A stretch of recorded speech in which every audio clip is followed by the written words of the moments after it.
இப்போ இங்க யாராவது செல்லு வச்சுக்கிற மேட்ரு அவருக்கு தெரிஞ்சது அவரு கொலை வெறி ஆயிடுவாரு. அதனால தான் நானே அடங்கி வாசிக்கிறேன். ஐயோ அதெல்லாம் நான் மாட்டேன், நான் பாத்துக்கிறேன் பத்ரி. நீ போனை மட்டும் ஒரே ஒரு தடவை கூட ப்ளீஸ் ப்ளீஸ். அப்புறம் உன் இஷ்டம் தரேன். நான் ஜாக்கிரதையா போனை பேசிட்டு என்கிட்ட கொடுத்துடணும். ஆனா ஒண்ணு, இந்த போன் கேட்குற வேலையெல்லாம் கடைசியா இருக்கட்டும். சரி பத்ரி, சீக்கிரம் பேசிட்டு வா.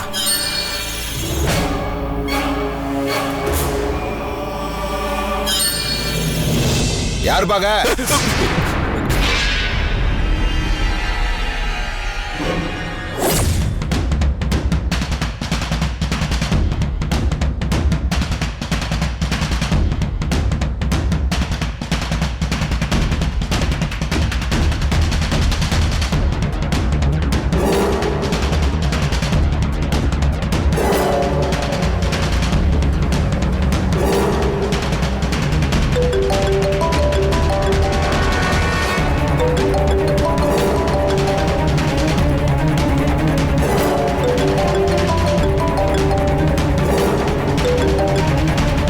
ஹலோ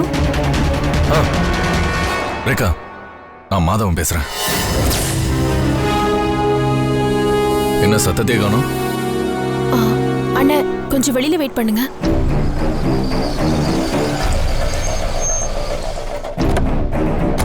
நான் ஃபோன் பண்ணுவேன்னு எதிர்பார்க்கல. நீ எப்படி போன்ல? அதெல்லாம் இருக்கட்டும்.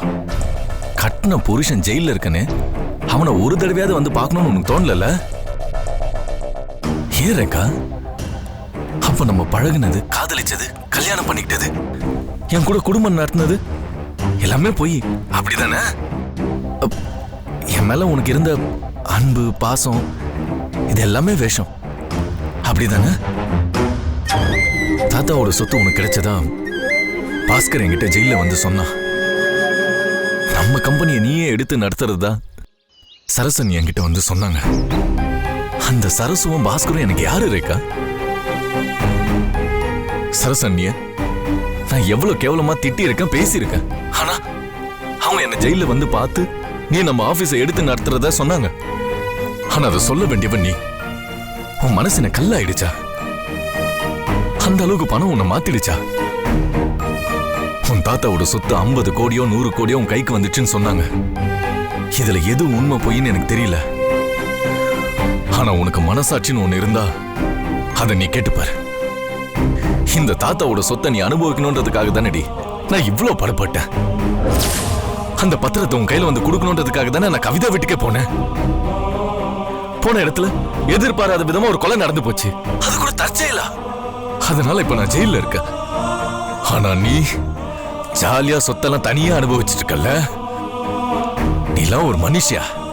நீலாம் ஒரு பொண்டாட்டியா? இல்லடி, நீ ஒரு துரோகி. நீ ஒரு துரோகி.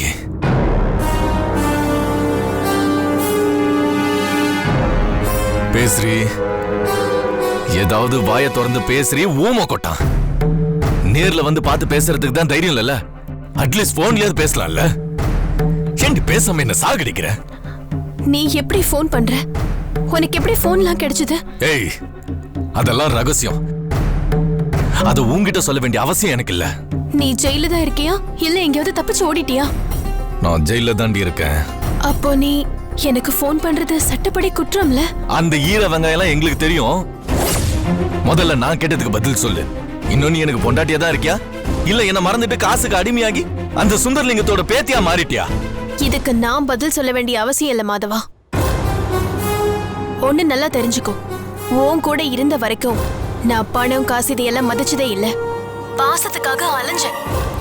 நீதான் என்ன உதாசீனப்படுத்திட்டு காசு பணம்னு தலை தெறிக்க ஓடுன. என்னைக்கு நீ ஆகாஷ கொலை பண்ணிட்டு அந்த பழிய அப்பாவி ராஜா மேல தூக்கி போட்டியோ அன்னைக்கே நான் உன்னை வெறுத்துட்டேன். என் மனசு உடைஞ்சிருச்சு. இனிமே இந்த மனசு ஒட்டாது. கசப்பான அந்த விஷயத்த மறக்கணும்னு தான் இப்ப நான் பிசினஸ் காசு பண்ணணும்னு இப்ப திரும்பி இருக்கேன். நான் காசுக்கு அடிமனு நினைச்சாலும் நினைச்சிட்டு போ, எனக்கு ஒரு வித்தியாசமும் இல்ல.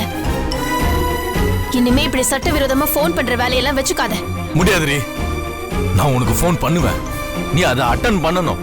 இத பாரு, நான் கட்டின தாலி இன்னும் உன் கழுத்துல தொங்கிட்டு தான் இருக்கு. நீ இன்னும் என் வீட்டுல எனக்கு பொண்டாட்டியாம எங்க அம்மாக்கு மருமகளாம தான் வாழ்ந்துட்டு இருக்க. அதை யாராலையும் மாத்த முடியாது. என்ன பாரு, நான் தினம் உனக்கு போன் பண்ணுவேன், நீ எடுத்து பேசி ஆகணும். அப்படி இல்லைன்னு பையே உன்னை நிம்மதியாவே வாழ விட மாட்டேன்.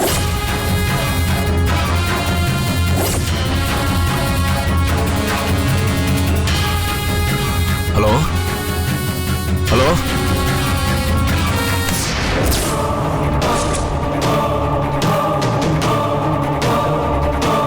போலாமோ? நான் தினம் உனக்கு போன் பண்ணுவேன், நீ எடுத்து பேசி ஆகணும். அப்படி இல்லைன்னு பையே உன்னை நிம்மதியாவே வாழ விட மாட்டேன்.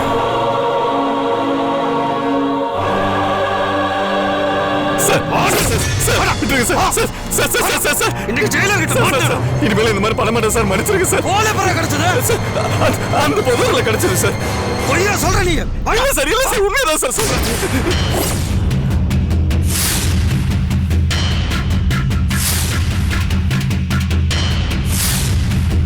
மந்திரி வேணாம், சட்டையில இருந்து கையெடு. நீ அவனை விடுவாடன். நீ இதுல தலையிடாத, அப்புறம் விபரீதம் ஆயிடும். யோ, ஏதோ தெரியாம பண்ணிட்டாயா? அதெல்லாம் முடியாது. இவனுக்கு போன் எப்படி கிடைச்சது? யோ, அது ஏன் போனியா? தபர், இனிமேல் அப்படி பண்ண மாட்டான். இந்த தடவை மன்னிச்சு விட்டுரு போ.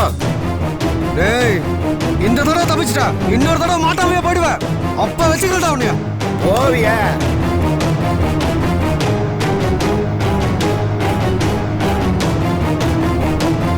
சாரி பத்ரி.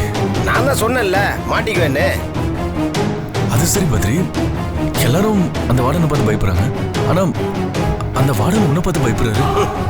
அதுக்கெல்லாம் ஒரு காரணம் இருக்கு. ஆனா உன்னை அவன் கரம் வச்சிட்டான். கும்பேரி மூக்கனா அவன் சுத்துவான். இன்னொரு முறை மாட்டிக்கூடாது, ஜாக்கிரதையா இரு. மாட்டின அவ்வளவுதான். வா.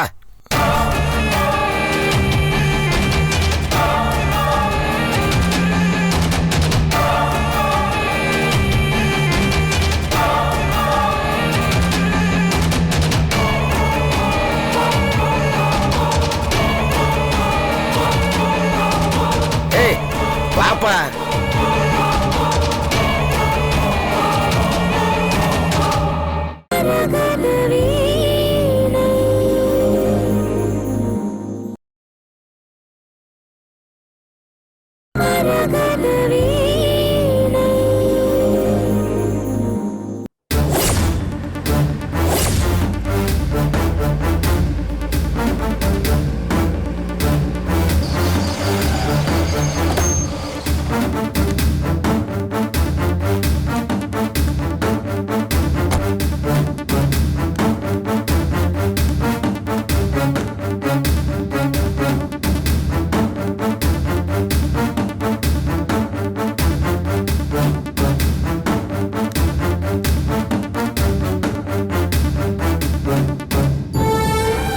அத்தை வாமா.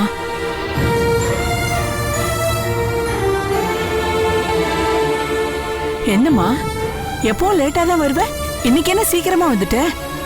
தலைவலி ஜுரமா இருக்கு, உடம்பு வேற முடியல அத்தை. ஏதாவது கஷாயம் வச்சு தரமா? இல்ல அத்தை, வேண்டாம். தலைவலியும் டென்ஷனும் ஏன் வந்துச்சுன்னு தெரிஞ்சதுன்னா நீங்க கஷாயம் வேஸ்ட்னு சொல்லுவீங்க. என்னம்மா சொல்ற? மாதவன் போன் பண்ணாரு அத்தை.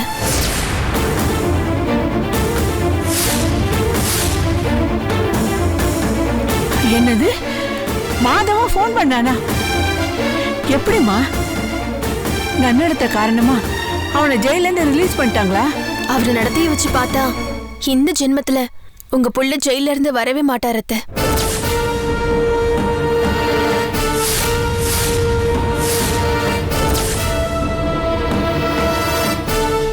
என்னம்மா சொல்ற ரேகா? ஜெயில இருந்து தான் பேசினாரு, ஏதோ திருட்டுத்தனமா பேசினாரு. அவனுக்கு எப்படிமா போனு? எனக்கு தெரியாது, அதுதான் இப்ப எனக்கு டென்ஷன்.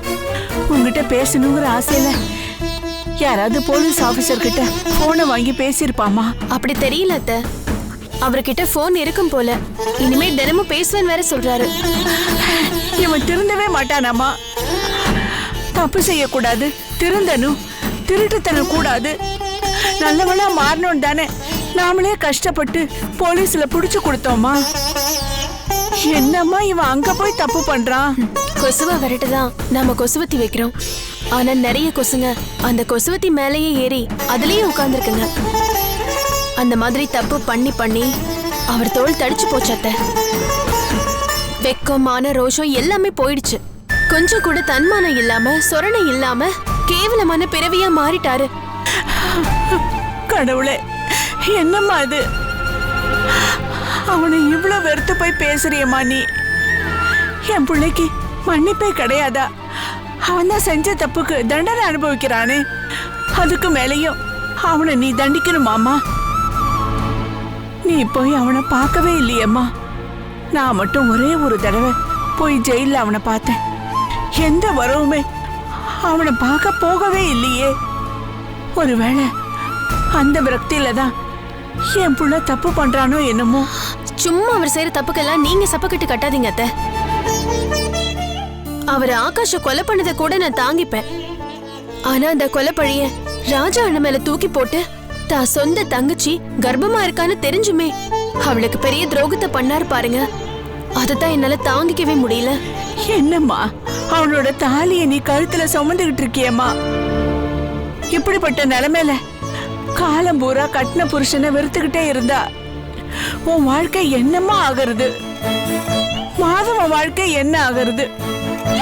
இந்த பிரச்சனைக்கு என்னதான் தீர்வுமா? பல சமயம் நீ அதிபுத்திசாலியா இருக்க, சில சமயம் நீ முட்டாள் மாதிரி பேசுறியம்மா.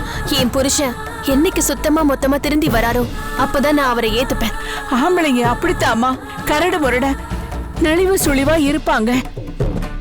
பொண்ணா பிறந்துட்டா நாம தான் கொஞ்சம் விட்டு கொடுக்கணுமா? இந்த பழைய பஞ்சாங்கெல்லாம் எனக்கு வேண்டாம் அத்தை. இப்படியே சொல்லி சொல்லி பொம்பளைங்களை ஜடமாக்கி மொடமாக்கி ஒழிச்சிட்டீங்க. இந்த கல்யாணாலும் கணவன்கிற கான்செப்ட் எப்போ காலாவதி ஆயிடுச்சு. இனிமேலும் அதுக்காக பலியாக என்ன மாதிரி பெண்கள்லாம் தயாராவே இல்ல. அந்த ஆள் திருந்தி வந்தா அவரோட நான் குடும்பம் நடத்துவேன். இல்லனா கொஞ்சம் வருஷம் பார்த்துட்டு நான் வேற மாதிரி முடிவெடுப்பேன்.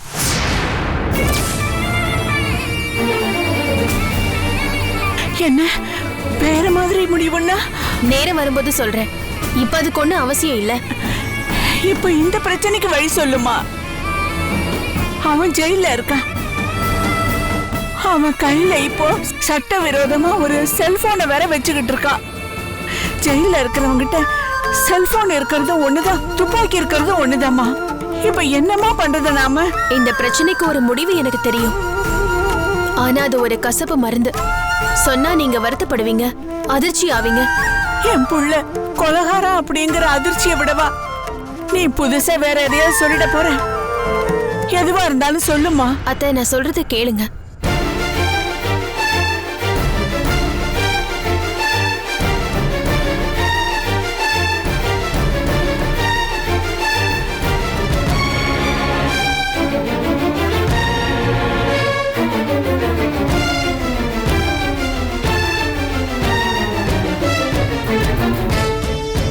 என்னம்மா, நீ வேற ஏதோ சொல்ல போறேன்னு நினைச்சேன்.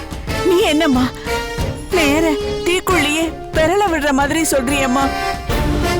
சரி, உனக்கு அவன் புருஷன்தான், நீயே இதை செய்ய போறேன்னு இவ்வளவு பிடிவாதமா இருக்கும்போது நான் வேற என்னத்தம்மா சொல்றது? மாதவனோட நல்லதுக்காக, அவரு திருந்தணுங்கிறதுக்காக நாம இந்த அக்னி குண்டத்துல இறங்கி நடந்துதான் ஆகணும் அத்தை. என்ன இருந்தாலும் ஒரு தடவைக்கு 100 தடவை யோசிச்சு செய்யுமா. தேங்க்ஸ் அத்தை, நான் வரேன்.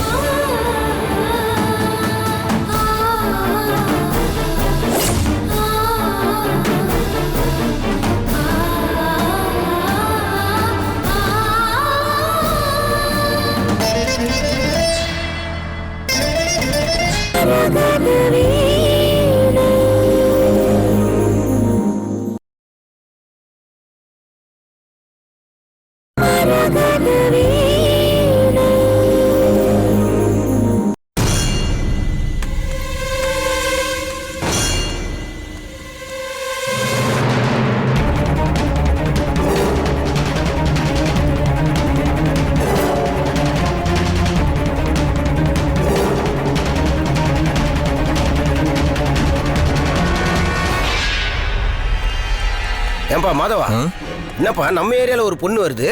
பொண்ணா? அங்க பாரு.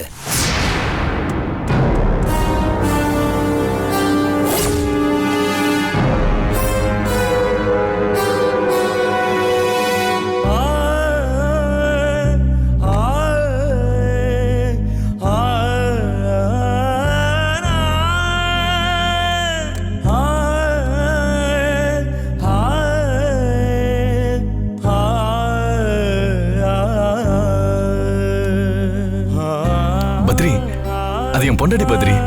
என்ன பார்க்க வந்திருக்கா போல. என்னப்பா போன் பேசுனதுல பழம் கிடைச்சிச்சு போல இருக்கு. ஆமாப்பா.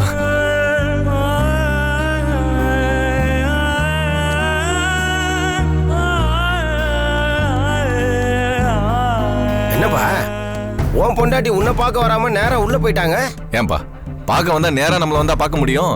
ஜெயிலர் கிட்ட போயிட்டு பர்மிஷன் கேட்டு அப்புறம் வந்து என்ன பாப்பா. இப்ப வருவா பாரு, பாரு. பாத்தியா பத்ரி, என் பொண்டாட்டிக்கு மேல பாசம் இருக்கு. இப்ப வருவா பாரு.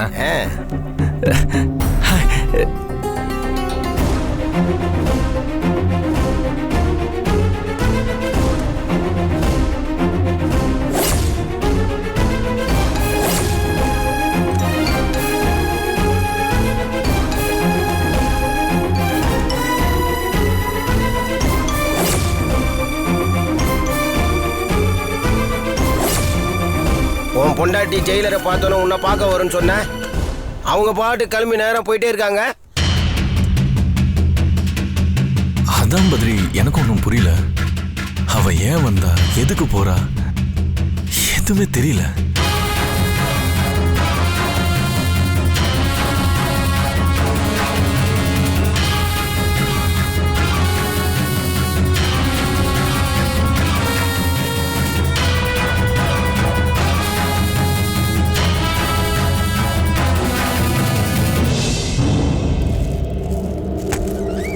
நிமி நில்லு. எங்க போய் ஊர் சுத்திட்டு வர? நான் என் ஃப்ரெண்ட்ஸ் கூட வெளியில போயிட்டு வரேன். சரி வா சாப்பிடலாம். நான் என் ஃப்ரெண்ட்ஸ் கூட வெளியில ரெஸ்டாரண்ட்ல சாப்பிட்டேன். ஏய்,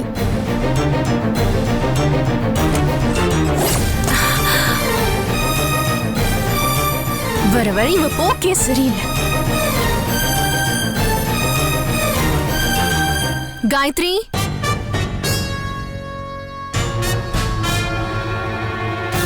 காயத்ரி, என்னடி என்ன பண்ணிட்டு இருக்க? இங்க பாரு, நான் உண்டானதுல இருந்து எனக்கு அடிக்கடி மூச்சு திணறுது, சில டைம்ல மூச்சே நின்னு போற மாதிரி இருக்குன்னு சொன்னேன்ல. கர்ப்பிணி பெண்களுக்கு ஏன் இப்படி மூச்சு திணறுதுன்னு இந்த புக்ல போட்டிருக்கான். அப்படியா? கர்ப்பப்பையில இருக்கிற குழந்தை கார்பன் டை ஆக்சைடை வெளியே விடுதான். அது பனிக்குடம் வழியா ரத்தத்துக்குள்ள சேருதான். அது கார்பன் டை ஆக்சைடை வெளியே தள்ள நம்ம உடம்பு ரொம்ப சிரமப்படுதாம். ஓ, கர்ப்பப்பை உதர விதானத்தை வெளியே தள்ளும்போது நுரையீரல் விரிவடைதான். அதுக்கு போதுமான இடம் இருக்காதான். அதனாலதான் நமக்கு மூச்சு திணறுதுன்னு போட்டிருக்கு. பாத்தியா, நான் நினைச்சேன்டி. கிழிச்ச. அது சரி, உதர விதானம்னா என்னன்னு தெரியலையே. உதரவிதானம் எங்கேயோ கேள்விப்பட்ட பேரா இருக்கே. அதுதாண்டி என்னன்னு கேட்டுட்டு இருக்கேன். அது இந்த கண்டானம் அன்னதானம் போல ஏதோ ஒரு தானமா இருக்கும்னு நினைக்கிறேன். ஏய், உடம்புல இருக்கிற ஏதோ ஒரு பாகண்டி அது. தெரியலனா தெரியலேன்னு தயவு செஞ்சு சொல்லு. இஷ்டத்துக்கு நீ பாட்டுக்கு அடிச்சு விட்டுட்டு இருக்க. ஏய், எனக்கு என்னடே தெரியும்? நான் படிக்காதவ, குழந்தை பெத்துக்க முடியாதவ. ஐயோ சாமி, என்ன விட்டுரு. நீ ஆவோன்னு அந்த பிளாஷ்பேக் சென்டிமெண்டல தயவு செஞ்சு ஆரம்பிக்காத. எனக்கு பயங்கரமா பசிக்குது. தயவு செஞ்சு எனக்கு சாப்பாடு போடுறியா? வா போலாம். உதிர. ஐயோ நீ யோசிக்காத, வேணாம் வா.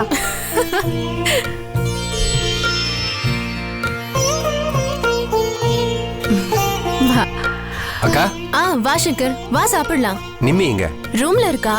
சரி, அவளும் இங்க சாப்பிடலாம். அவ எங்கேயோ ஷாப்பிங் போனாலாம். வரும்போது ஃப்ரெண்ட்ஸோட சேர்ந்து சாப்பிட்டு வந்துட்டேன்னா. அக்கா, ஒரு முக்கியமான விஷயம். ஒரு ½ an hour நிம்மியை கூட்டு போய் ரூம்ல வச்சு ஏதாவது பேச்சு கொடுத்துட்டுருங்க. அவன் மேல எனக்கு ஒரு டவுட் இருக்கு. என்னடா, என்ன சொல்ற? என்ன டவுட்? அக்கா, நான் அப்புறமா டீட்டெயிலா சொல்றேன். இப்ப நான் சொல்றதை மட்டும் செய்யுங்க. என்ன பண்றது? சரி, என்னடி நீ கூட்டு வாவல. நான் ஏதாவது வேலை ரெடி பண்ணி வைக்கிறேன், நம்ம பேசிக்கலாம். அக்கா, மறந்துடாத. half அன் அவர் முடியலனா கூட ஒரு 15 நிமிஷம் உங்க கூடயே வச்சுக்கோங்க, வெளில விட்டுறாத. டேய் அதான் சொல்லிட்டேடா, நான் பாத்துக்கிறேன், நீ கவலைப்படாம இரு. நீ போய் கூட்டு வா, நான் அவளுக்கு வேலை ரெடி பண்ணி வைக்கிறேன். சரி.